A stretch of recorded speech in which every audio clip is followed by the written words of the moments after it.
अस्सलाम वालेकुम। उम्मीद करती हूँ आप सब खैरियत से होंगे। आज मैं आलू पुलाव की रेसिपी लेकर आई हूँ, जो बहुत ही मज़ेदार रेसिपी है और बहुत ही इजी सी रेसिपी है। झटपट से आपको आलू पुलाव बनाना सिखाऊंगी।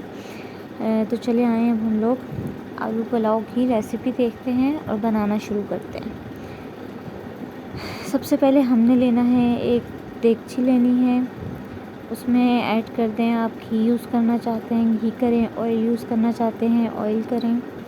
मैंने घी यूज़ किया है, ये हाफ़ कप घी है। इसको गर्म होने देना है और एक मीडियम साइज़ का प्याज आपने लेना है, उसको इस तरीके से लंबा लंबा चॉप कर लेना है। फिर उसको हमने साथ साथ देखना है, हिलाते रहना है, हाई फ्लेम पर ही रखना है ताकि जो है प्याज हमारा ब्राउन हो जाए। और आपने ख़ास ध्यान रखना है कि प्याज हमारा लाइट ब्राउन हो, डार्क ब्राउन नहीं करना, बहुत ज़्यादा डार्क हमने नहीं करना। ये हमारा ब्राउन हो चुका है तो इसमें 1 टेबलस्पून भरकर जो है लहसुन अदरक का पेस्ट ऐड कर दूँगी और इसको फ्राई करूँगी थोड़ा सा। और 2 मैंने लार्ज साइज़ के टमाटर लिए थे, उनको इस शेप में बड़ा बड़ा काट लिया, उसको भी मैं अच्छे से इसके अंदर मिक्स कर दूँगी। तो ये देखें हमारे टमाटर सॉफ्ट होना स्टार्ट हो गए हैं। तब हम लोग इसमें मसाले डालेंगे। 1 टेबलस्पून मैंने लाल मिर्च पाउडर ऐड की है, 2 टेबलस्पून मैं इसके अंदर नमक ऐड कर रही हूँ और 1 टेबलस्पून मैंने ज़ीरा ऐड किया है। और अब मैं इन सब चीज़ों को अच्छे तरीके से मिक्स कर लूँगी। तो ये देखिए मसाले हमारे सारे ऐड हो गए, ना मैंने कोई एक्स्ट्रा मसाला डाला है। बहुत ही सिंपल से नमक और मिर्च और ज़ीरे के साथ ही हम इतने ज़बरदस्त टेस्टी और बहुत ही मज़ेदार झटपट से आलू का पुलाव बनाएंगे। तो ये देखें अब हम लोग इसको मिक्स करेंगे, थोड़ा सा प्रेस कर लेंगे कि हमारे जो टमाटर हैं थोड़े से नरम हो जाएं और वो थोड़े पेस्ट टाइप बन जाएं। तो मैंने इसमें जो है आधा किलो आलू लिए थे, उसको इस तरीके से थोड़ा सा मोटा भी है, थोड़ा सा बारीक भी है, बस मीडियम सा साइज़ है।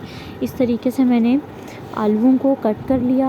अब मैं इन सबको अच्छे तरीके से मिक्स कर लूँगी। ये मैंने गरम मसाले लिए हैं, काली मिर्चें हैं, इसमें लौंग है, कड़ी पत्ता है और एक लंबा सा। तो ये कुछ मसाले हैं, गरम मसाले मोटे, हमने इसमें मिक्स कर दिए और इसको अच्छे तरीके से हम मिक्स कर लेंगे। अब आपने क्या करना है, इसको 2 से 3 मिनट के लिए हाई फ्लेम पर अच्छे तरीके से इसको भूनना है कि आलूओं में हमारा सारा मसालों का टेस्ट अच्छे से चला जाए। तो इसको हम लोग 2 से 3 मिनट के लिए अच्छे से इसको भून लेंगे। तो ये देखिए हमारा मसाला इतना अच्छा भून चुका है, आलू भी हमारे अच्छे तरीके से हो चुके हैं। तो इसमें मैं पानी ऐड करूँगी। जिस तरह मेरा 1 किलो चावल है तो मैंने 2 किलो पानी ऐड किया है। मेरे चावल इतना पानी लेते हैं, आप अपने चावलों के हिसाब से पानी ऐड करें। अब मैं इसके ऊपर ढक्कन देकर इसको कवर करके रख दूँगी 5 से 6 मिनट।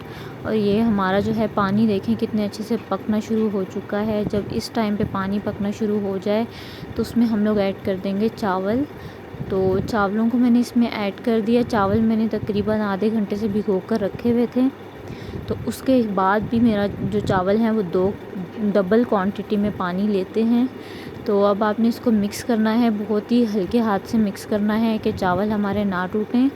तो इसको हल्के हाथ से हम लोग अच्छे तरीके से मिक्स कर लेंगे। और अब मैं इसके अंदर ऐड कर दूंगी 4 से 5 हरी मिर्चें, लंबी लंबी मैंने बीच में से कट लगा लिया है। और अब मैं इनको चावलों में ऐड कर दूंगी, ज़्यादा नहीं हिलाऊंगी, हल्का सा मिक्स करूंगी ताकि जो है हमारी हरी मिर्चें और सब चीज़ें अच्छे तरीके से मिक्स हो जाएं। तो ये देखें इस टाइम पे आके 2 से 3 मिनट में जो है चावल पानी जो है सूखते जा रहे हैं, चावल हमारे अच्छे से फूलते जा रहे हैं। तो इसको आपने तकरीबन 5 से 6 मिनट देने हैं, तो आपका जो पानी है वो सारा फूल जाएगा, सूख जाएगा और चावल हमारे अच्छे से फूल जाएंगे। तो ये देखें हमारे ज़बरदस्त से चावलों का पानी सूख चुका है। अब हम लोग इसके अंदर डालेंगे फूड कलर, ज़र्दा रंग। और ये देखें अब मैं इसको दम पे रख दूँगी फॉर 15 मिनट्स। तो ये देखें हमारा दम हो चुका है। अब हम लोग इसको हिलाएंगे। ये देखें कितने ज़बरदस्त हमारे चावल फूले हैं, कितने ज़बरदस्त खुशबुएँ आ रही हैं। तो अब हम लोग इसको डिश में सर्व कर देंगे। तो उम्मीद करती हूँ आपको मेरी ये रेसिपी पसंद आई होगी। बहुत ही इजी, बहुत ही सिंपल से मसालों के साथ आप भी लाजमी ट्राई कीजिएगा और कमेंट बॉक्स में भी बताइएगा। अपना बहुत सारा ख्याल रखिएगा। अल्लाह हाफिज़।